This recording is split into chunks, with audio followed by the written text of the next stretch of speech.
There are two ways a YouTube channel can die. It can be starved slowly by an algorithm that stops caring, or it can be walked away from by someone who still has the audience, the money, and the momentum to keep going. Matt Carriker chose the second path, and that is exactly why his story is worth telling. He did not lose Demolition Ranch. He set it down on purpose, at the peak of its power, after 14 years of turning a piece of Texas land into one of the largest firearm channels the platform has ever produced. Millions of subscribers, hundreds of viral videos, several spin-off businesses, and a community that called itself the Demolition all came out of one man with a camera and a curiosity for testing the limits of things. Then, within the span of about a year, a national tragedy, a shifting platform, and a quiet family conversation collided at once. The result was not a scandal or a burnout. It was a retirement announcement that stunned even longtime fans, because nothing about the channel looked like it was failing. To understand why Matt Carriker walked away, you first have to understand that he never fully belonged to YouTube in the first place. He grew up in the Texas Hill Country, the son of a working veterinarian, in a household where medicine meant long hours, injured animals, and the discipline of showing up when something needed fixing.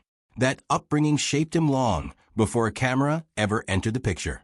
While most people only know him as the guy who blows things up for entertainment, his actual academic path led him through veterinary school, where he trained to become a licensed vet with the same seriousness anyone would expect from someone heading into surgery and diagnosis rather than online comedy. Demolition Ranch began in January 2011, while Carriker was still working his way toward that veterinary future. The early videos were rough, unpolished, and built on a simple premise. Take an ordinary object, introduce it to a firearm, and see what happens. It was not a business plan. It was curiosity with a camera pointed at it. But as the channel grew, it began pulling at his attention in a way that competed directly with school. According to how Carriker has told the story over the years, he made a deliberate choice at that point to step back from filming and finish his degree first. He became Dr. Matt Carriker before he ever let the channel take over his life, and that decision quietly defined everything that came after. Unlike creators who build an entire identity around internet fame with nothing underneath it, Carriker always had a real profession to fall back on. That safety net mattered more than anyone realized at the time. What made Demolition Ranch different from the dozens of other firearm channels competing for the same audience was tone. Carriker was not trying to be the most tactical, most serious, or most political voice in the space. He built his channel around a much simpler emotional hook. What happens if we try this? That question is universal. It does not require any specialized firearm knowledge to enjoy watching someone test a bulletproof vest, shoot a computer monitor, or find out whether a certain material can stop a certain impact. The channel felt less like a lecture and more like hanging out with a funny, slightly reckless friend who happened to have access to a shooting range. By the middle of the 2010s, Demolition Ranch had become one of the anchor channels of what fans nicknamed GunTube, the loose online world of firearm reviewers, collectors, and experimenters. But Carriker never let the channel narrow into something purely tactical or dry. He stayed goofy, self-aware, and oddly wholesome for someone whose entire brand revolved around destruction. That contrast is what let the channel cross over to viewers who had no real interest in firearms as a hobby. They were not there for instruction. They were there for spectacle, and Carriker delivered it in a way that felt safe rather than aggressive. The channel eventually grew into something much bigger than a single show. There was Off the Ranch, the vlog-style channel, where fans got a more personal look at his family and business life. There was Vet Ranch, built around his veterinary background. There was Bunker Branding, the merchandise operation that expanded well past simple t-shirts. And there was the Desperado Resort, a large property in Boerne, Texas, that became one of his most ambitious real-world projects. What looked to casual viewers like one funny guy uploading videos was actually a sprawling operation with staff, inventory, brand deals, and constant logistical demands. Every part of that empire needed feeding, and the more successful it became, the heavier it got to carry. If Demolition Ranch showed the world Carriker's sense of humor, Vet Ranch showed the world what he actually cared about. Launched in 2014, the channel used donations and ad revenue to fund medical treatment for shelter animals, often working alongside local rescue groups. The format was simple.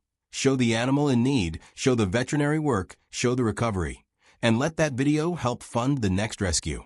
It turned a YouTube channel into something closer to a running medical fund. The contrast between his two biggest channels became part of his public identity. On one, he destroyed things for entertainment.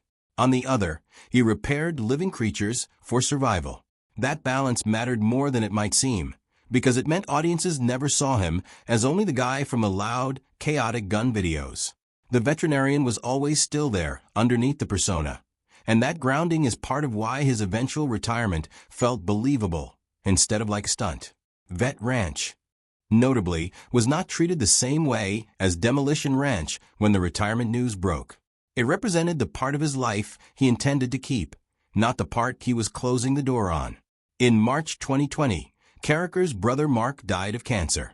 That kind of loss does something that fame, money, and audience growth cannot undo. A sibling remembers who you were before any of the success arrived, before the brand deals and the merchandise line and the subscriber counts. When someone who holds that memory is gone, the future suddenly feels shorter and more fragile than it did the day before. Carriker never needed to spell out publicly how that loss reshaped his priorities. Viewers could sense it in the years that followed, in the way family started to occupy more space in his content, and eventually, in his decision-making. His wife Meredith and their 3 children were no longer just background characters in vlogs. They became the actual center of gravity, pulling him away from the grind of constant uploads. The question stopped being whether the channel could keep growing. It clearly could. The real question became what that growth was costing him in years he could not get back. While Carriker was wrestling with those personal questions, the platform underneath him was also shifting. By 2024, YouTube's rules around firearm content had tightened considerably compared to the more permissive environment Carriker had entered back in 2011. That summer, YouTube updated its firearms policy again, adding age restrictions to certain videos involving fully automatic weapons, homemade firearms, high-capacity magazines, and accessories like suppressors. For a channel whose entire back catalog was built on firearm experimentation, a wave of age restrictions was not a small inconvenience. It directly affected recommendations, discoverability, and monetization. This mattered because Demolition Ranch had never fit neatly into a platform safety framework. The content was entertainment first, but it involved real weapons, and automated moderation systems are not built to understand comedic intent the way a human viewer can. A person watching the videos could easily tell the difference between reckless instruction and controlled entertainment. A policy applied at scale across millions of uploads cannot always make that distinction. For Carriker, this meant the road ahead for growing the channel was becoming rockier no matter how loyal his existing audience remained. Then, in July 2024, everything got far more complicated. At a campaign rally in Butler, Pennsylvania, a gunman named Thomas Matthew Crooks attempted to assassinate former President Donald Trump. As images and footage from the scene spread across the internet, people noticed something that had nothing to do with the attack itself, but everything to do with brand perception. The shooter was wearing Demolition Ranch merchandise. There was no indication that Carriker had any connection to the man, had ever met him, or had encouraged him in any way. But in the modern internet, an association does not need logic behind it to become a full-blown crisis. A brand can be pulled into a national tragedy within minutes, without ever having done anything wrong. Carriker addressed the situation publicly, describing his reaction as shock and confusion, and made clear he had no connection to the shooter. There was no version of a response that could have satisfied everyone. Silence would have looked evasive. Speaking out risked amplifying the story further. It was, by nearly any measure, a no-win moment, and it may have been one of the emotional turning points that pushed Carriker toward stepping away. Not because he had done anything to deserve the scrutiny, but because the episode exposed just how little control any creator actually has over how their brand gets interpreted once it leaves their hands. You can spend more than a decade building something intentionally apolitical, keep the tone light and community-driven, and still end up in headlines you never wanted because a stranger happened to be wearing your logo on the worst day of his life. After the policy pressure and the unwanted national attention, the deciding factor turned out to be much quieter than either of those two events. Carriker and his wife looked at their 3 kids and came to a realization that a lot of parents eventually face. The years of having young children in the house were running out fast. As Carriker put it publicly when he announced his retirement, he and his wife realized their kids were growing up quickly and would not be under their roof for much longer. And that idea hit them harder than they expected. That single realization reframed everything else. He had already surpassed every professional goal he had ever set for the channel. More videos were not going to change what Demolition Ranch meant to its audience. More views were not going to buy back time with his children.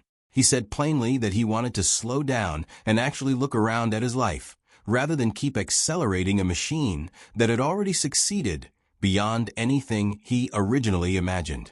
That is a very different kind of ending than the usual creator burnout story. It did not sound like defeat. It sounded like someone choosing the one part of his life that fame and money could never replace. On January 28, 2025, Carriker posted the video announcing that he was retiring from YouTube entirely, and that he was also putting the Desperado resort property up for sale for $15 million. That second detail is what made the announcement land so differently than a typical hiatus video. Plenty of creators say they need a break and quietly return once the algorithm calls them back. Selling the physical property tied to years of videos and memories was a much harder decision to walk back. It signaled that this was not a pause.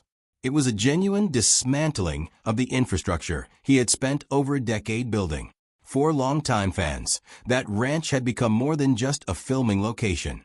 It represented the entire creator economy dream taken to its logical extreme.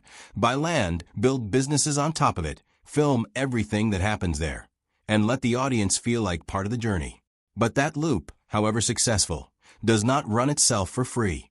Staff, upkeep, renovations, and constant planning do not disappear just because a video does well. By selling it, Carriker was not preserving a slower version of his old life. He was actually reducing the total weight of what he was carrying, converting years of built-up business back into simple time and freedom. The final stretch of Demolition Ranch videos still delivered the spectacle fans expected, full of the same loud energy and outlandish experiments that had defined the channel for 14 years. But underneath that familiar chaos was the knowledge, shared by both Carriker and his audience, that this really was the end. Off the Ranch offered the softer version of the goodbye, since that channel had always been where viewers felt closest to him, as a person rather than as a performer. For an audience that had, in some cases, grown up alongside his content and watched his own children age through the years, the farewell felt less like a channel shutting down and more like a friend moving out of town. What is notable is how little backlash there was. Even fans who clearly wanted more videos seemed to understand and respect the reasoning behind the decision. That kind of reaction is unusual in a landscape where most creator exits are messy, forced, or clouded by scandal. Carriker's departure was, by comparison, remarkably clean. So what really happened to Demolition Ranch? The honest answer is that 3 separate pressures converged at nearly the same time. YouTube's tightening firearms policy made future growth harder to guarantee.